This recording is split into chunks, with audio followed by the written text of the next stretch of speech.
This episode of the Cult Popture podcast was brought to you by our Patreon. If you want to tell us which films we should watch, get up to 2 extra exclusive podcasts a month, give us something to talk about in the post-credit scene at the end of each episode, or join us for our monthly movie club Zoom call where we discuss a film together, then please consider joining the cult and donating at www.patreon.com/cultpopture.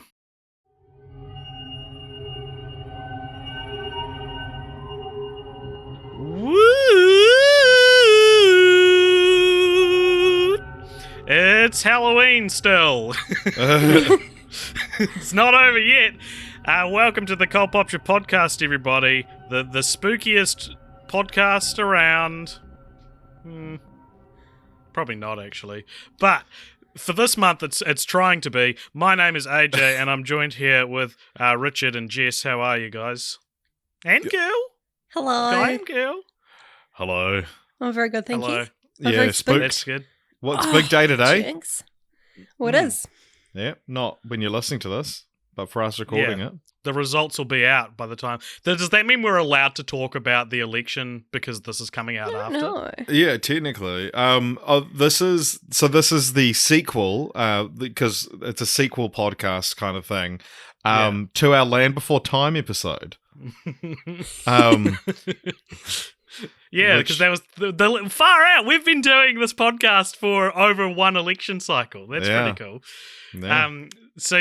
We're recording this the day of the New Zealand election, which this isn't an international law, but it's in a national law that you're not allowed to influence someone's Yeah, you're not allowed to opinion. say anything publicly, essentially, that could influence someone's vote. So all the, campaign signs have to get taken down before midnight last night.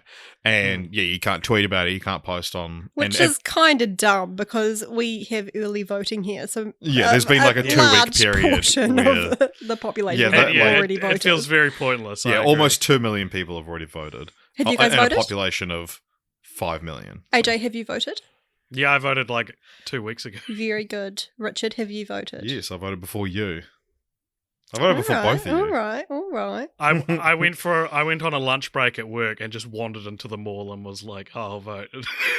And America's having celebrities strip naked to explain what naked balloting is and how you have to use and being 2 envelopes to send in. Yeah, once you've waited the first 11 hours, the other 10 go right by. Just stay in line. And it's all just this complicated process, which is clearly designed so that... minorities. People don't vote in America, whereas in New Zealand, you can wander into a mall and vote by accident. You can literally vote anywhere. I was in Wellington, so I was voting outside of my electorate. Yeah. You literally which wander means your in. vote won't be counted for 2 weeks. It's a special vote. Yeah. Special. Mine was a special vote because all my addresses and stuff was wrong. Yeah. Are they still in Auckland? I don't know. They just said, "What's your address?" And I was like, "What have you got written down?" How did you know which MP to vote for if you didn't even know your electorate? They told me. Oh. Were you just I'll go for this one? Well, no, I know what my MP is because there's fucking billboards for her everywhere. Okay. So I'm pretty aware, but... in New Zealand, you don't even need, ID. You just rock up and they go, what's your name? And they go, this. And it's like, where do you live? Here. And then they, go on scroll down on the iPhone and they're like, oh, is this you? Yeah, click. Sweet, here you go. It's just Facebook. Is this you? Yeah. Cool. Well, hey, that's what we're excited about here in New Zealand, but we're also excited about Halloween, a holiday that New Zealand doesn't really celebrate. Yeah. Ooh, Americanization. This is how we celebrate it. It's by making Halloweeny content. Yeah, it is very much Halloween is not really Halloween is an obligation in New Zealand by retailers to be I guess we'll fucking hang up all these pumpkins and fucking shit. Sometimes there'll be house parties, but no one ever really puts in any effort. Yeah. There you actually can't get the pumpkin here that you make jack-o'-lanterns out of. It doesn't grow here. We just have can't make it. Mini pumpkins. Yeah. Our pumpkins are gross. Our pumpkins are grey in New Zealand. They are grey and you cannot carve them. I never thought about that they were grey. I never considered the exterior colour of the pumpkin. They're a greeny grey. Yeah, I think people grey. probably argue they're green. They're you get eye colour that's that greeny grey. Like mine. I don't know. I just leaned forward and knocked my microphone. Yeah. I was trying to show them put my your eyes. eye like above the camera so I couldn't see it. I was trying to look into it. I was just looking at the bags under your eyes. My God, you look tired. So, a few months ago, maybe a couple months ago, we did a podcast called Short Films versus Their Feature Film Adaptations, where we looked at a bunch of, three, I shouldn't say a bunch. We looked at 3 feature-length films that were based on short films that were made as sort of a proof of concept. We looked at a film called Cargo, a film called Yes, God, Yes, and a film called Whiplash, because they were all based on short films. And I thought this, not only was that a concept that could probably sustain an entire individual podcast on its own, it's also one we could repeat and with various themes, including the spooky theme, because probably more than any other genre, horror movies are a lot of the time based on like award-winning short films and things like that. Yeah, dude. Yeah. Dude. So what we're going to do is we're going to go through these films. We released what the films would be ahead of time, so hopefully people have watched them if they don't want spoilers, because while we're not necessarily reviewing these films, there will be talk of the ending, because one trend I've noticed in the 6 short films and their feature-length adaptations that we have watched so far is that the template tends to be the short film is the start and the end of the film, and the feature film is a whole lot of shit in the middle. Yeah. Yeah, it's like, what can we add to this? Dump. Yeah, not all the time, and sometimes it works to its benefit, and sometimes it ruins it. We have a pretty good slate this time round of different results from doing this sort of thing. So the films we watched were Frankenweenie, which is a 2012 short film. A 2012 feature film directed by Tim Burton, who also directed a short film in 1984 of the same name, of which the feature film is based.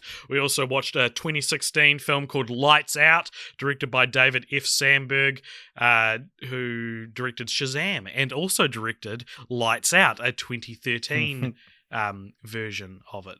It says it's Swedish. Is David F. Sandberg Swedish? David F. Sandberg. I've heard him talk. He's got an American accent.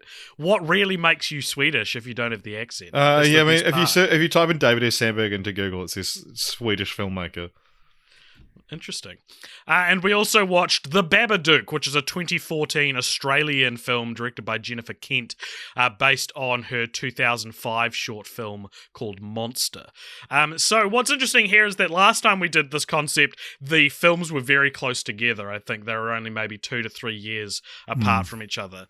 Whereas this time we have 2 examples where there's been quite a big gap. So The Babadook, there was a 9-year gap between the short and the feature, and Frankenweenie's what, a 30-year, nearly 30-year gap, 28-year gap between the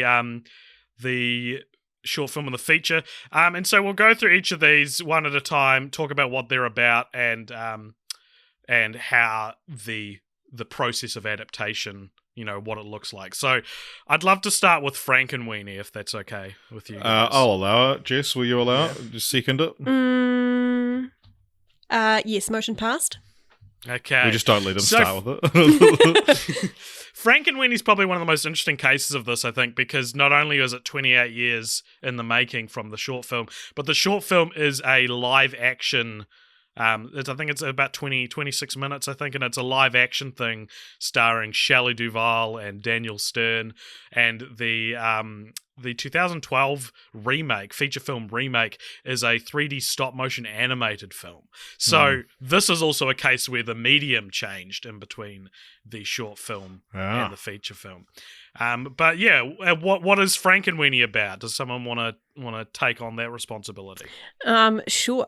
So it's an adaptation of Mary Shelley's Frankenstein, obviously. And it's about a boy who loses his dog. His dog dies.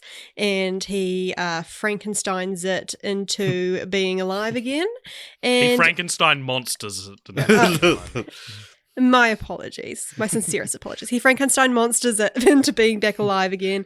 And chaos ensues. Basically, the town hunt hunt down the dog, and then the dog ends up saving the boy at the end, and they're like, oh, never mind, Yeah. we like the dog.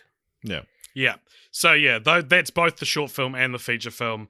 The feature film just has a whole bunch of other stuff in it in between those two beats that Jess outlined, whereas the short film is basically just those two beats. Yeah. What did you guys think of both the short and the feature? Loved them.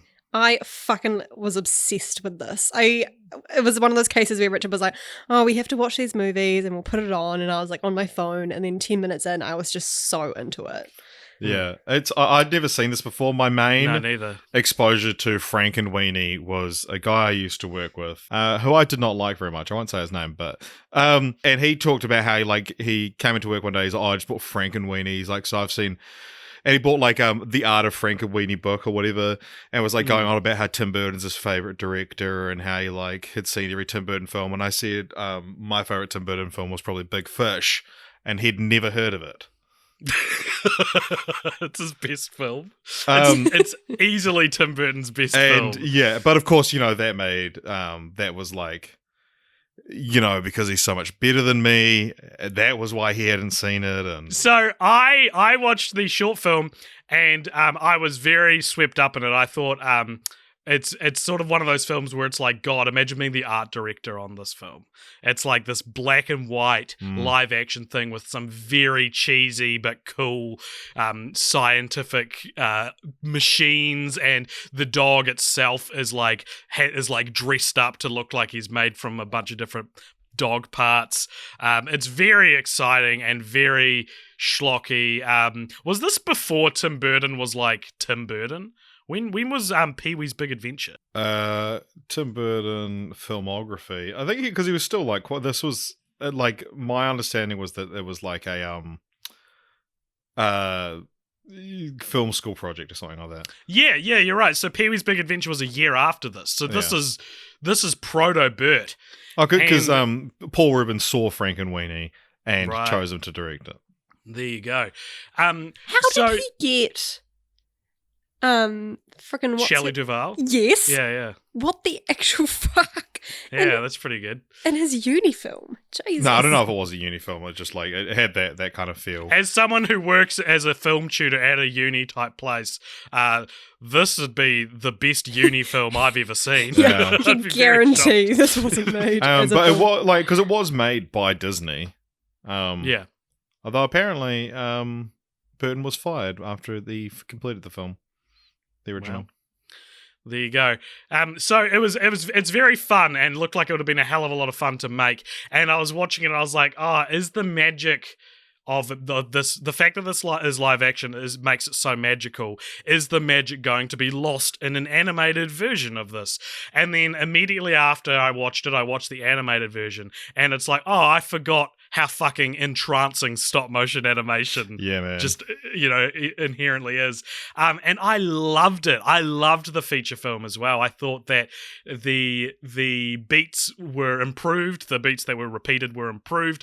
I mean, it's black and white. The whole thing is black and white, which is so interesting for a kids movie. It feels like such a risk. I was talking to my flatmate. Do you reckon that they made the models and everything black and white? Yeah, I reckon everything would have been made in Yeah. black and white. Yeah. That's pretty cool. Yeah, Yeah. there's moments in it that you like really notice the detail, like the part where the fat kid is getting rocketed off the roof, and it's Yeah. like they shake up all these soda bottles and strap Yeah. them to his back, and like the way that they animate the soda bottles to be fizzy Yeah. is so cool. Yeah. And I thought that the stuff added in between the start and the end from the short film was excellent. So there's a great, I'm sure you picked up on it, but I'm sure not everyone picked up on it. But the whole thing is based around a science fair where everyone's competing for the best science project. And Victor Frankenstein, who's the main character, he's kind of he's not really interested in it because he's brought his dog back to life. But what ends up happening is that all the kids try to bring an animal, like a dead pet, back to life when they hear how Victor did it. And what's great is that they're each an analog for one of the classic monsters, right? So if Frankenweenie is obviously, or his name's Sparky, that's obviously a Frankenstein allegory, but like there's a girl who tries to bring back a dead bat and it fuses with her cat and creates a vampire cat, so that's Dracula. There's a hamster, I think, that gets turned into a mummy. And then the Asian kid turns his turtle into Godzilla. So even though that's not the more, same. it's closer to Gamera, actually. Right, sure, actually. Which has nothing to do with Godzilla. But it was a cool answer to it because I was watching them and I was like, okay, so they've done the mummy, they did Wolfman with I think a dog in it, or no, it was a rat was Wolfman. They do the creature from the Black Lagoon with sea monkeys. Yeah. I was going to ask what you thought that was, whether you thought it was like a nod to Gremlins, maybe. It's very Gremlin-esque, but surely it's creature from the Black Lagoon. Well, because the design of it, Yeah. And it's also, I mean, they're all kind of a mix of a few things as well. Yeah. Because it has like elements of the birds as well when they're in the phone booth and they're all like trying to get onto them. Yeah. And so I was like, well, what's left? And what is this guy going to do? And he makes a what are they called? Kaiju. Yeah, Koju. And I was like, oh, of course, because he's the Japanese character. It's a great way to, it's a stroke of genius to do it that way. There's so many clever little bits in it. Like there's a part where Sparky's been brought back to life and he's sniffing around the fence and the neighbour's dog is there and it's this black poodle and they sort of have a moment where they're like sniffing each other, not quite sure. And then she gets an electric shock from Sparky and it causes her to get the Frankenstein's bride white streaks through the poodle's hair. It's so great. Yeah. Which was also in the live action version, but felt a lot more earned in the feature film.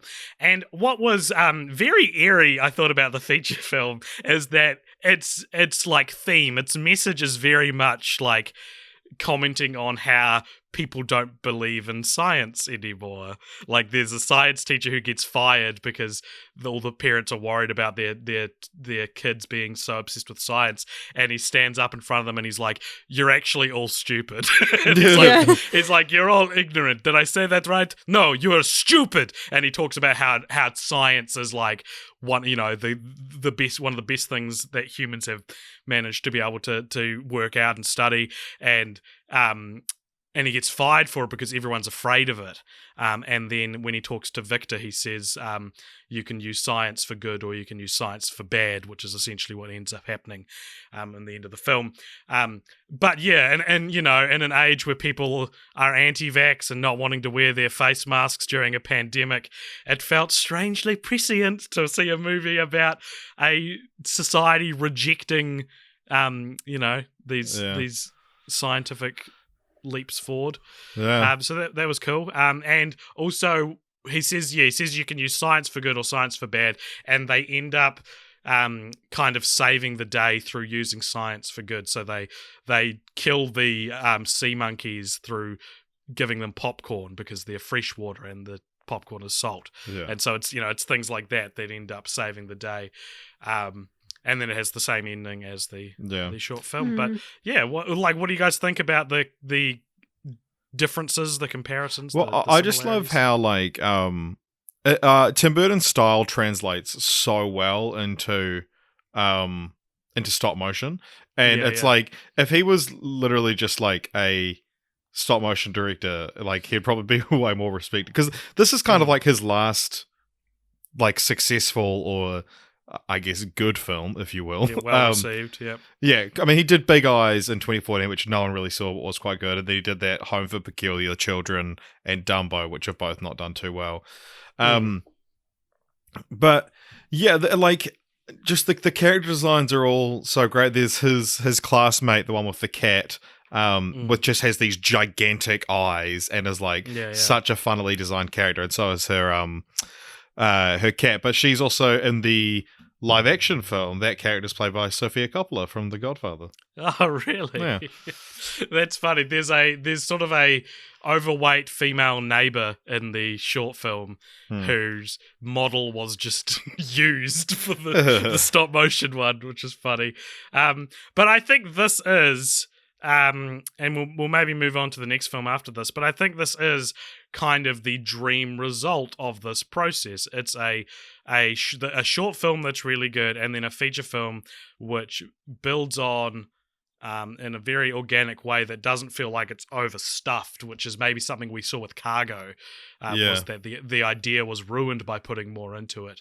And this is ignoring the medium change and the year difference, the weight between them.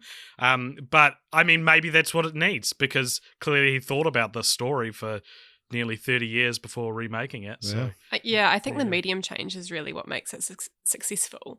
Because I don't know about you guys, but I found Sparky so charming as a character, and something that I felt the live action version didn't have is because Tim Burton's models of people in his stop animation films like Corpse Bride and stuff, I feel them like, they're like a little bit stilted and they don't show as much emotion as the animal characters. And so like you watch it for Sparky. He's the one that really like gets in your and heart. there's things like just the effects are done better, because when you've got a real dog, there's only so much you can do to make it look like it's an undead dog. And there's a part where it like drinks and there's clearly like sprinkler attached to its collar and it spurts out, whereas in the live in the stop motion version, they pull that off a lot better, and he has like bits and pieces falling off him and stuff, which you obviously wouldn't be able to do with the. Yeah, there is also I'm not sure like how it actually relates to it, but on Disney Plus, there's like another short that's related to it. Really? Called like when you search Frankenweenie, and like it's presumably just like an interstitial they put on. How long is it? On Disney Channel. Let's have a look. Because it's Captain Sparky versus the Flying Saucers, and it's 2 minutes long. Should we watch it? Oh, that's the short film they make. And right, yeah. No, you're right. Yeah. I did also watch Vincent, which is Tim Burton's first stop motion film, which is very fun. You should check that out if you haven't seen it. Cool. Okay, so let's look at maybe a less successful adaptation in Lights Out, which is kind of there's a video by there's a video by the YouTube channel Now You See It, which sort of brought attention to this very concept of adapting a short film for a feature film a few years back, where he compared a sort of the main scene from the very short film. It's about 2.5 minutes, and how it was replicated in the feature film, and basically analyzed why the short film version is way scarier. So let's backtrack. Let's talk about what is Lights Out about. So Lights Out, really at its heart, it's about mental illness. And we'll get to that in a moment. But anyway, the short film is essentially just like a woman is getting ready for bed. When she flicks off the light, she can see a shadowy figure in the hallway. When she flicks it back on, it disappears. And she does this a few times, gets into bed. It suddenly becomes closer as well. And so she gets into bed scared, and then she hears something.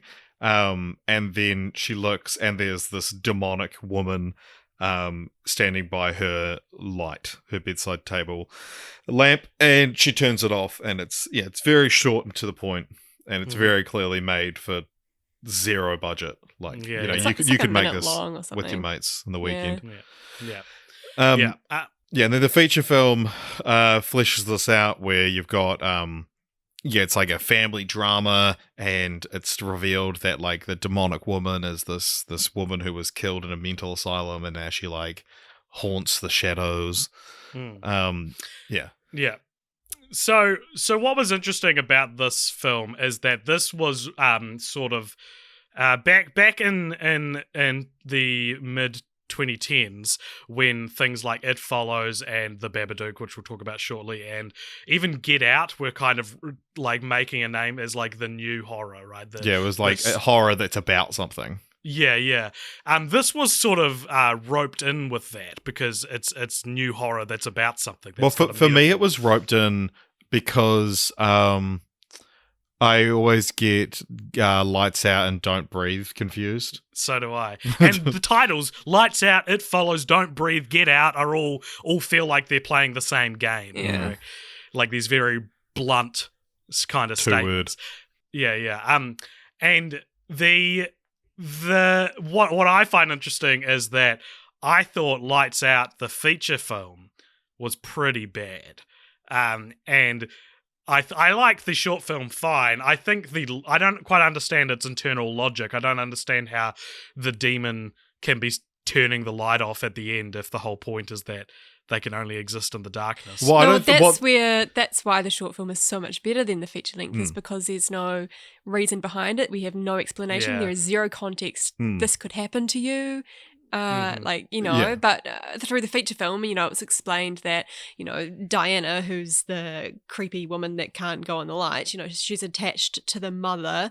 And so it's like a very specific situation where this has happened and this is why she's like haunting this family. Yeah. So that's why you come away less scared, is because it's not something that you're like, holy shit, like imagine if this happened to you. It sounds to me like you're putting the logic of the film onto the short film and saying that's why it doesn't work, because you're like, well, she can't appear in the light because in the movie she gets like burned when she's in the light, but we're not told that in the short film. In the short film, we just know that this character can travel invisibly when it's light.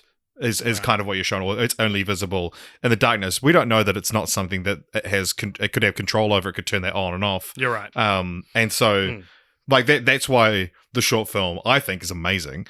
That it's like, it's just get in, get out, introduce like a cool idea for a fright, and then do it, and then that's it.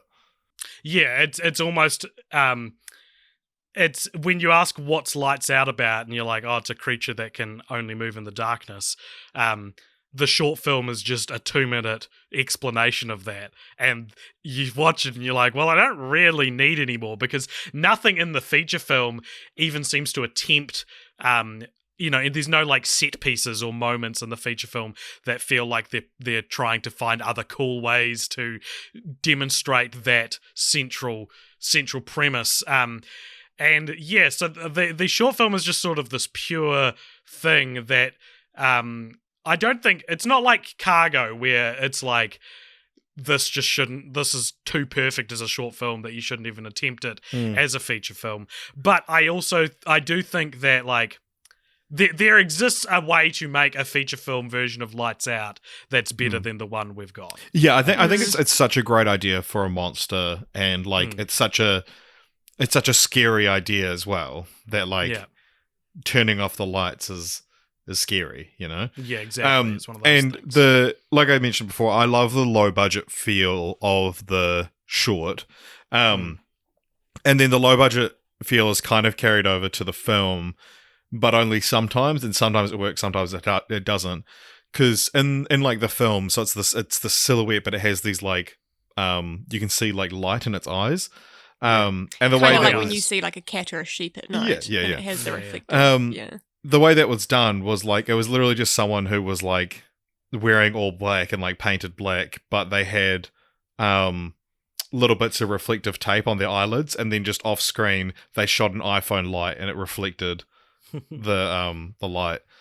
Like David F. Sandberg is very open and honest about like his he's got a YouTube his experience called Pony Smasher, his YouTube channel. Just check it out, because he does like talk about, and especially like with his experience with Shazam, about like test screenings and like talking about film criticism and what it means to be a director, and he gets like brutally honest about stuff like that. And he's one of those people similar to like Robert Rodriguez, who made a lot of stuff for no budget and has brought that sensibility over to big budget. Yeah, exactly. So the Lights Out feature film has not too shabby of a Rotten Tomatoes score, which I think is just got 76, which I think is because what's good about the short film is preserved in the feature film, and everything else is kind of shitty, and so it's like it gets so far on the good faith of its original premise. But spoilers for Lights Out.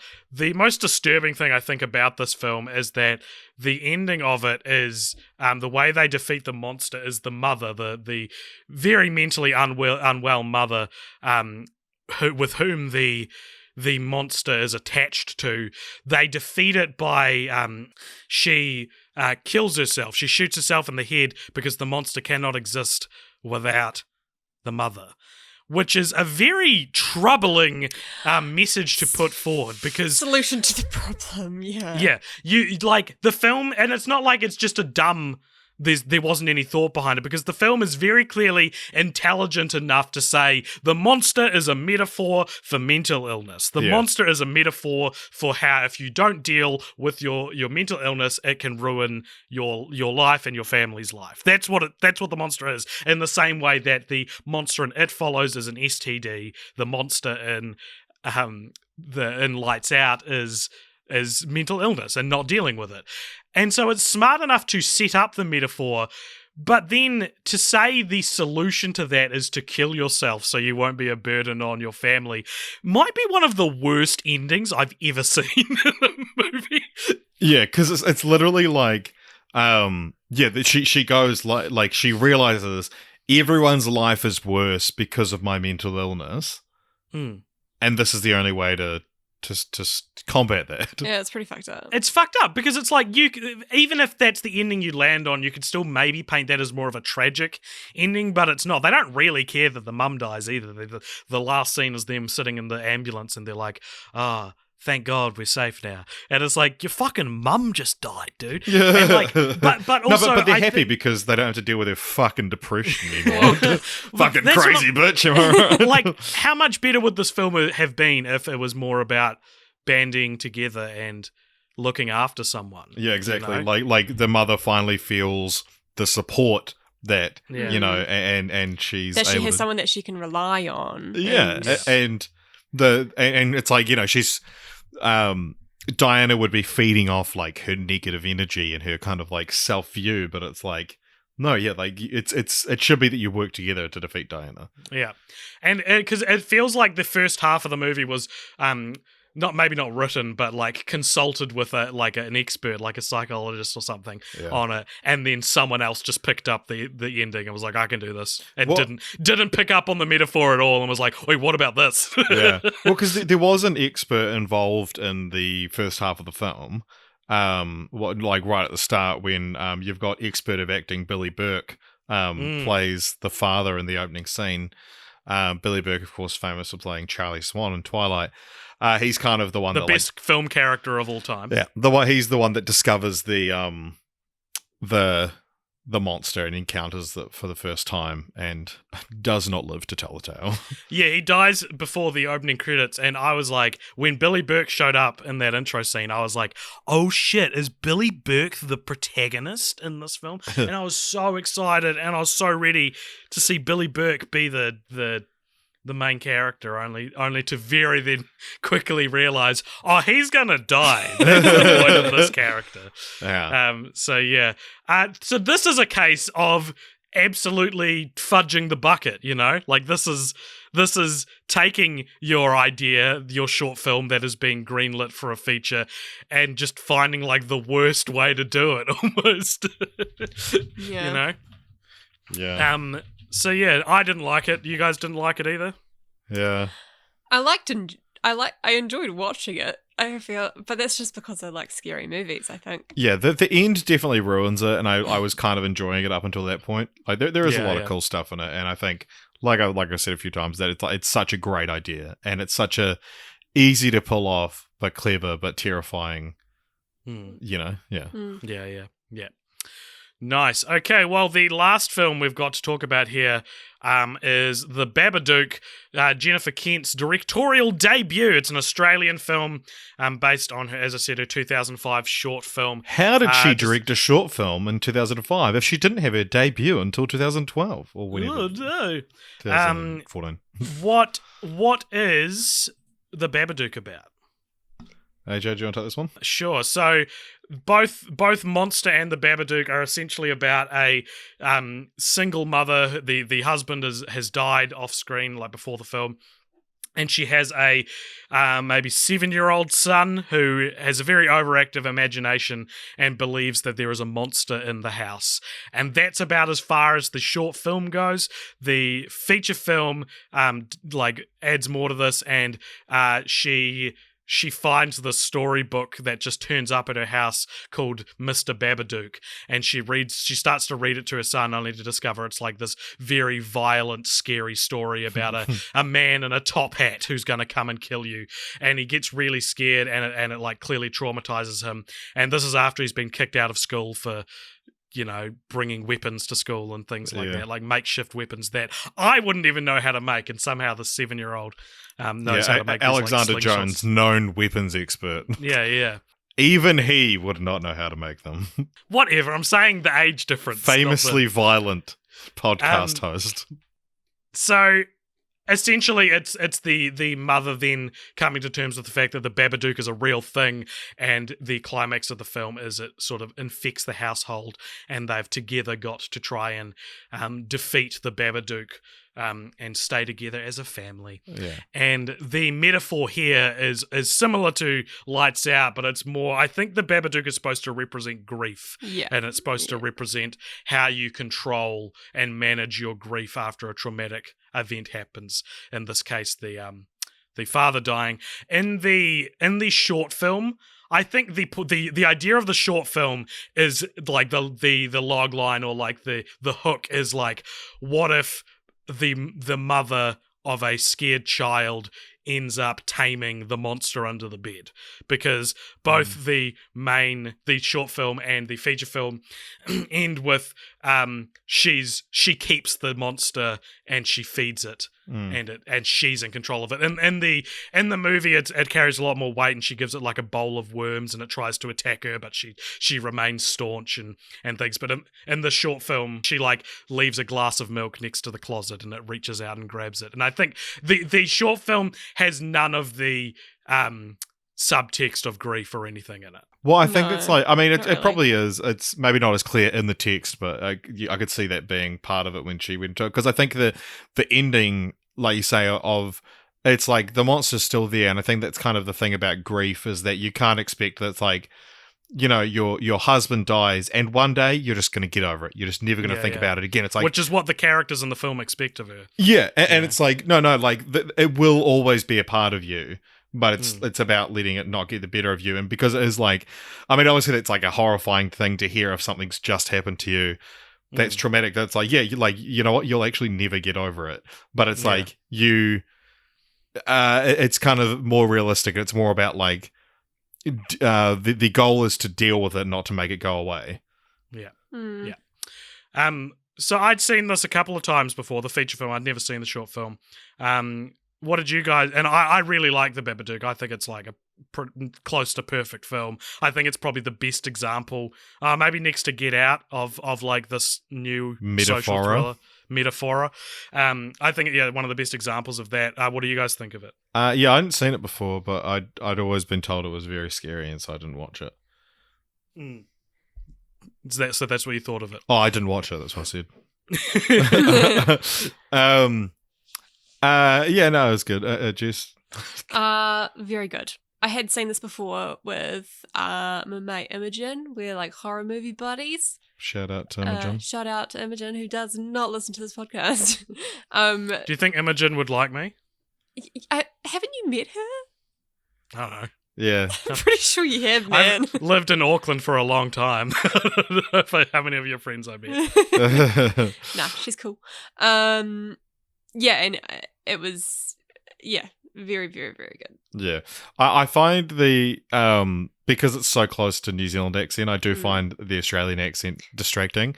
Like, especially when they say it, because, I don't know, for us, we're very lazy, so we're like, Babadook. Yeah. But it's like, Babadook. Yeah, the Babadook. The Babadook. It's the Babadook, mum! Yeah. Oh my god, the fucking kid, though. Yeah. Holy shit. Is this the most annoying kid to ever be in a film that you would still consider good? God, yeah. That's the true horrific part of this. It's like fucking never having children, man. Yeah, it's like the Babadook's log line is like, a mother deals with the fact that her son is just an annoying little shit. It's an annoying cunt. But yeah, because I didn't realize that this was what why can't you just be normal cut to like screaming was from, and I was like, oh my god, when it happened, I was so excited. Yeah. So it's very intense, but what do you guys think of the differences between the 2005 short and the feature film? Any observations there? Yeah, well, I think the what am I trying to say? I don't know. My brain just fell out of my asshole. Cool. I'll build on that. I'll build on that. Please, I'm so tired. Well, because in the last time we did this episode, we talked about like that. So say like Cargo was clearly like you just had an idea for a short film, and someone was like, "Oh, make that into a feature," and they like didn't really know what to do. Whereas something like Yes God Yes and Whiplash felt more like just a scene out of out of a feature script. Whereas like I think Lights Out was kind of like, oh, this was a cool idea. I can easily extrapolate into a movie. Arguable about how well they did it, and definitely you could make quite a good horror film with that. That doesn't have all these nasty messages. Monster's kind of a weird one because it feels like there's so much subtext. Like, but based on what Babadook ended up being, it feels like there was all this subtext that was supposed to be in the original in Monster that she just like didn't have time to put in there. But you can like it's so almost tangible. And I really get what you're saying. Like with Frankenweenie and Lights Out, it kind of feels like, okay, yeah, this was the short film. Here's another plot point that we can dump in it to fill out the runtime.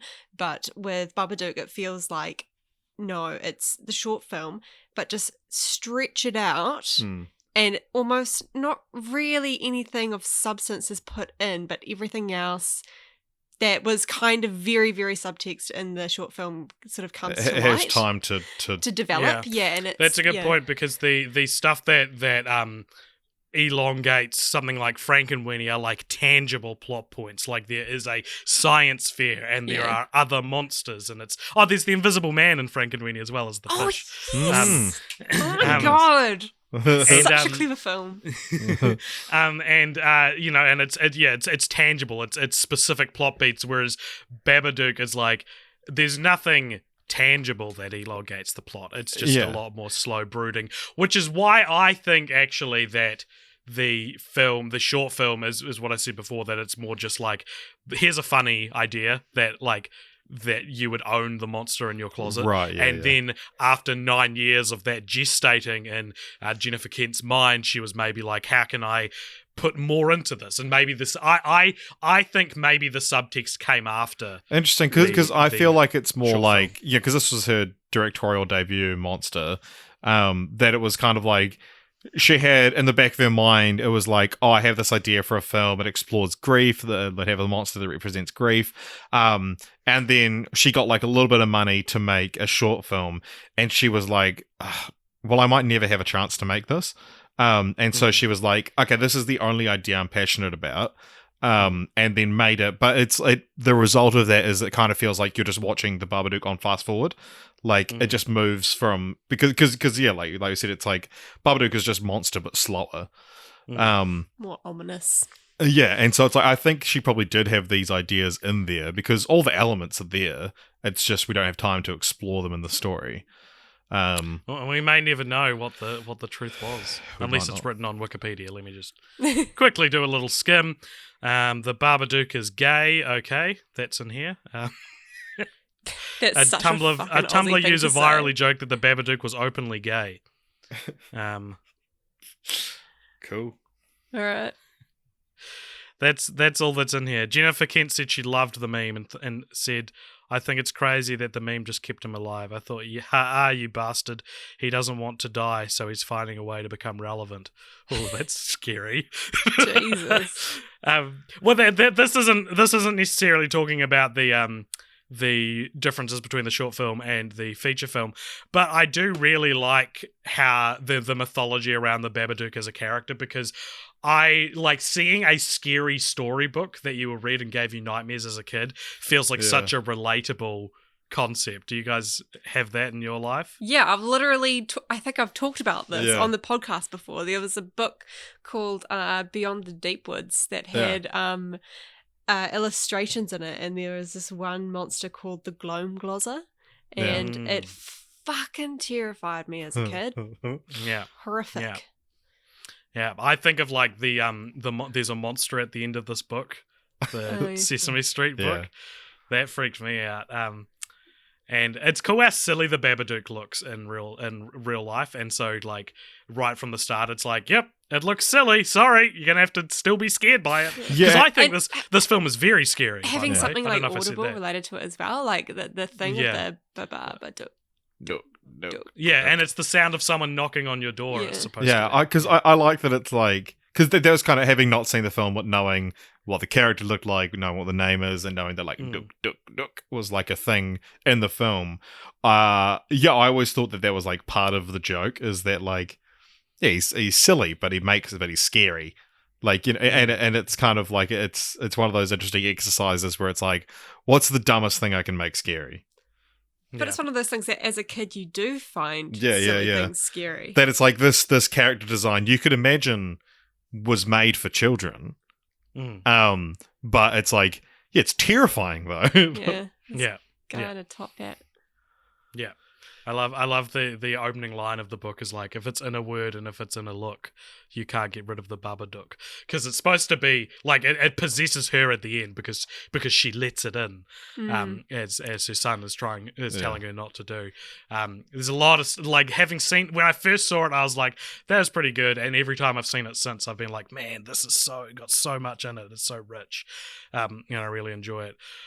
Cool. Well, hey, that probably brings us to the end of this discussion. Yeah. Do you guys have any final? I did want to just talk about there's something I observed on the Frankenweenie Wikipedia page.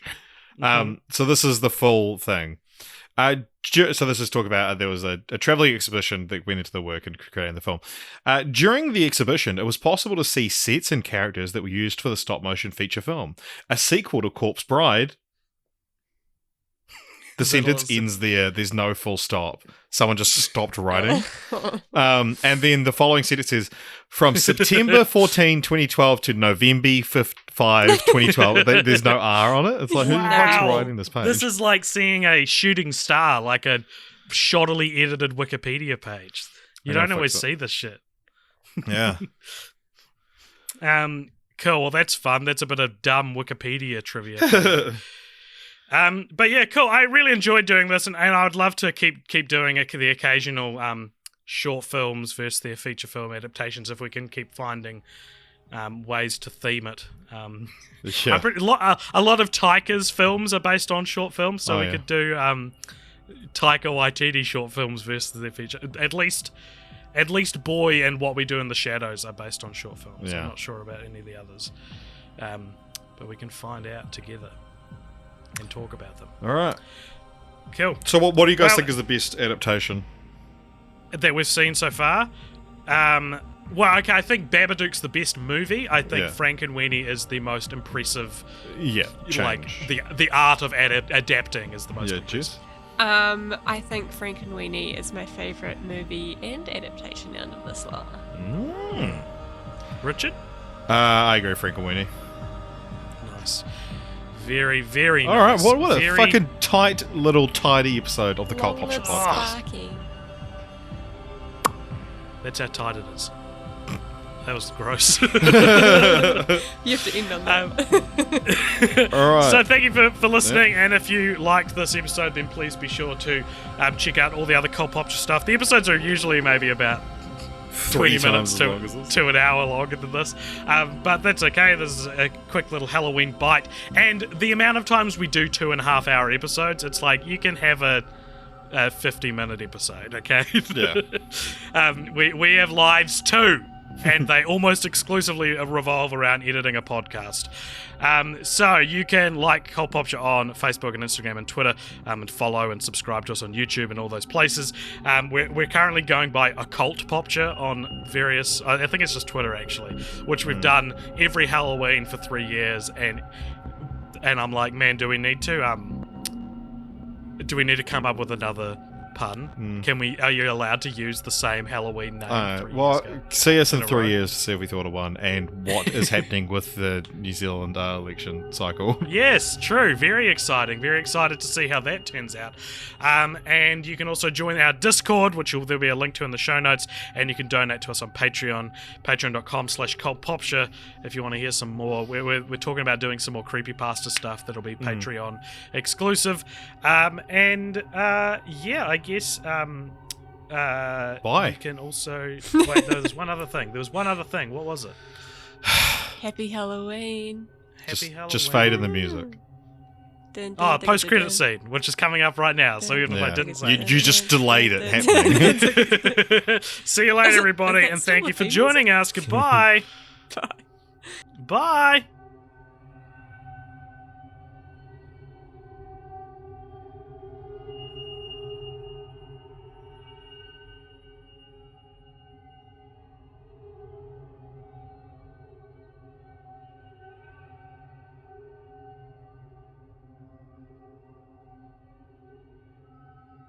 Alright, welcome to the post-credits scene. This is a sequence at the end of each episode where if you donate $5 or more on our Patreon, you get to give us something to talk about, something to play, something to do, something to just whet your little appetites on in the time between when the episode stopped and the music kept playing.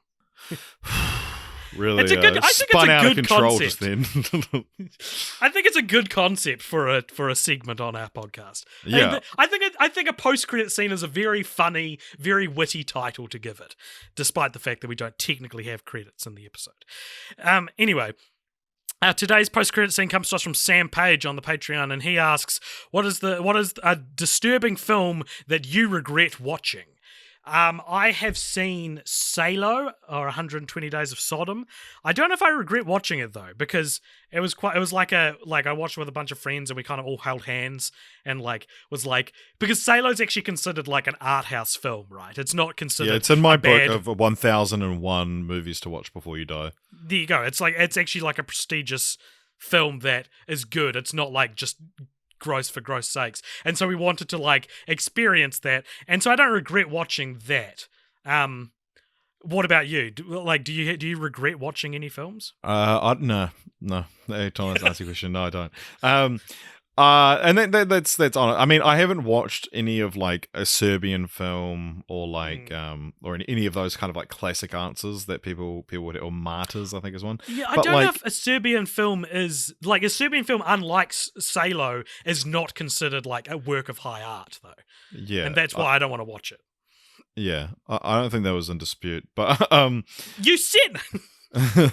But like those classic disturbing films that that are Cannibal Holocaust, these films that are known for being disturbing and people regretting watching them. I can't think of one that I've seen that would fall into that category. Maybe if I watched some of those I would, but regret watching is a tough word because I'm very much a proponent of you shouldn't really have an opinion on a film if you haven't watched it, or you shouldn't try and say no, this film is XYZ if you haven't actually seen it, and seeing it means watching the whole thing as well. So yeah, even one of those horrible movies, I would still be able to rest easy knowing that I can be yeah, it's fucking horrible, but I've made my own mind up about it, Yeah, I don't know if I regret. I think I certainly watched films that I thought were stupid, but it's this is now assimilated into my pop cultural identity. So I would say I don't really regret watching it. I regret watching certain porn videos. Tell us about that. That's my closest application of this question, I think. We've all been there, You finish watching something and you're like, oh, wish I didn't see that. Like what? I've seen Two Girls, One Cup. That's my answer. Yeah. I've seen Two Girls, One Cup. It was not something I watched voluntarily, and it was a long time ago. Yeah. But that's my answer. My answer is Two Girls, One Cup. Yeah, see, I don't know that I regret watching that because it's fucking hot. Because now, I have an opinion on it and I can... I would just rather I didn't see it, I guess. And that's what else is regret if I wish that you didn't see it, you know? Yeah. It's also only a trailer for a film as well. It's also, this will put your mind at ease for anyone else who's seen it. It's also fake shit that they eat. You do see her actually shit into a cup, but they're not then eating the shit, apparently. It's like a prop. So. Still enough for those coprophiles. Rest easy. What is a cop? Isn't that someone who likes The Godfather? That's a coprophile. Oh, sorry. Coprophile or coprophilia is being into poop. I thought it was like scat. Yeah, it is scatological.